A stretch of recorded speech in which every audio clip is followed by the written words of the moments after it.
আসসালামু আলাইকুম। আমি মোহাম্মদ তারিকুল ইসলাম। আমি গ্রিন ইউনিভার্সিটি থেকে ওডেল টেকের আন্ডারে ইনোভেশন হাব এসেছি আমার ইন্ডাস্ট্রিয়াল ট্রেনিং কমপ্লিট করার জন্য।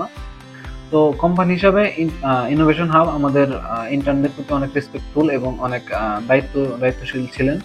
তো এখানে আমরা অনেক নতুন জিনিস শিখতে পারছি এবং আমাদের ম্যানেজিং ডিরেক্টর এবং আমাদের এখানে যে সুপারভাইজার ছিলেন উনি আমাদের জন্য অনেক হেল্পফুল ছিলেন। আমরা এখানে পাওয়ার বিআই এবং জ্যাঙ্গো ফ্রেমওয়ার্ক নিয়ে কাজ করতে পেরেছি, একটা প্রজেক্টের উপর কাজ করেছি যেখানে আমাদের নুসরাত জাহান আপু আমাদের অনেক সবসময় হেল্প করেছে, আমাদের মোটিভেট করেছে। আমরা নর্মালি আমাদের সকল বিষয়ে সবসময় এই জ্ঞানটা থাকে না, বা কিছু বিষয় অনেক বিষয় আছে আমরা অনেক কিছু জানতাম না, কিন্তু তারপরেও তারা আমাদেরকে কখনো হতাশ করেনি, আমাদেরকে মোটিভেট করেছে নতুন কিছু জানার জন্য, করার জন্য।